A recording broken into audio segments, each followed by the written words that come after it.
aplauso a nuestros invitados del día de hoy, Los Revueltas. Buenos días, ¿qué tal? ¿Cómo les va? Buenos días, ¿cómo estás? Bienvenido, buenos días. Buenos días. ¿Cómo les va? Los Revueltas de Coacalco. Sí, orgullosamente somos Los Revueltas, una agrupación pues, de amigos que está haciendo cosas que le gustan y creo que a la gente también le está gustando. Oye, esto surge como yo creo que como cualquier banda, ¿no? Cuando empiezas a descubrir el mundo musical, cuando eres muy joven, ¿no? En secundaria, etcétera, y puedes lograr tus sueños, llevarlos a cabo, y es como, en este caso surgen Los Revueltas, ¿no? Sí, fíjate que sí, la idea o pues todo el concepto de Los Revueltas surge desde un sueño precisamente en la secundaria de mi amigo Bola. Precisamente surge del sueño y bueno, lo hemos hecho, hemos trabajado tanto que estamos cumpliendo ya nuestro sueño. Oye, detrás de la cortina, este es el primer álbum que tienen ustedes ahora y que nos vienen a pues enseñar. Están lanzando ya varios temas, ¿verdad? Que son sencillos. Sí, sencillos, y estamos promocionando ahorita el video de Al Norte y al Sur. Sí. Pues es un video de identidad, pero creo que habla precisamente de lo que son Los Revueltos. Los Revueltos. Pues queremos escucharlo. ¿Cómo se llama el tema que nos van a cantar ahorita? Mira, ahorita vamos a cantar Casualidad, es una balada, creo que es una de las canciones más representativas de la banda y creo que a la gente le gusta mucho. Pues ahí está, el escenario es suyo, Los Revueltas con nosotros.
Muchas gracias, seguimos con esto.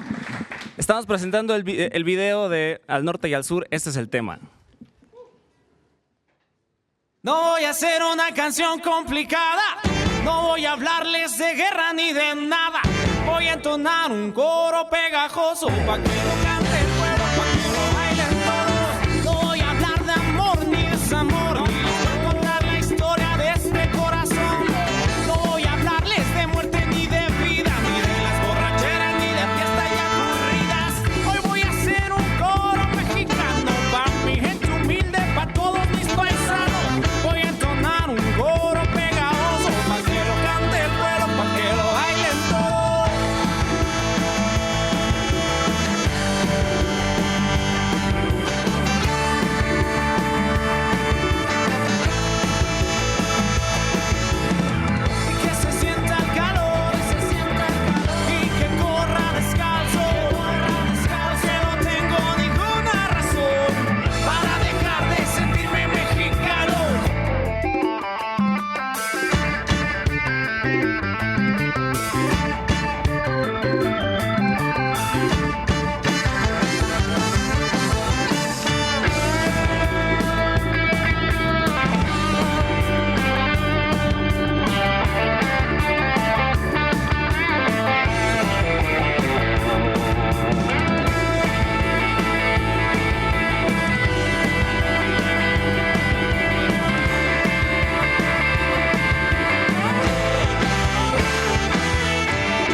Nuestro mayor tesoro, cuando nos reunimos cantamos este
¡Los Revueltas! Muchas gracias. Muchísimas gracias por estar el día de hoy con nosotros. Este disco ya lo podemos encontrar en tiendas digitales. Así es, ya lo podemos encontrar en todas las tiendas digitales. Perfecto. Y también físicamente lo podemos encontrar en todos los mix-up de la República. Muy bien. Oye, tenemos este video que es el que nos acaban de ustedes de interpretar de esta canción de Al Norte y al Sur. Y este video está rompiendo todos los esquemas en redes sociales, ¿verdad? Sí, la verdad es que está pegando con tubo. Como tubo. Eso es todo. Oye, redes sociales, ¿nos las pueden compartir? Claro que sí, en Facebook sobre todo, Los Revueltas Oficial. También estamos en Twitter. Pues estamos en todas partes. De todos modos, chéquenlo ahí en Facebook. Estamos publicando todas las cosas que hacemos, a dónde vamos. Ahorita, por ejemplo, vamos a estar en la feria de Saltillo el 25 de julio, en la feria de Durango, vamos a Puebla, estamos aquí en el DF. De repente, en octubre vamos a estar en el Festival Luminaria. Entonces tienen mucho trabajo, mucho trabajo, sí. Y eso nos gusta, que compartan su música con toda la Ciudad de México. De verdad les agradecemos muchísimo, que sigan los éxitos y los esperamos pues muy pronto. Gracias a ti y pues encantados. Esta es tu casa, muchas gracias.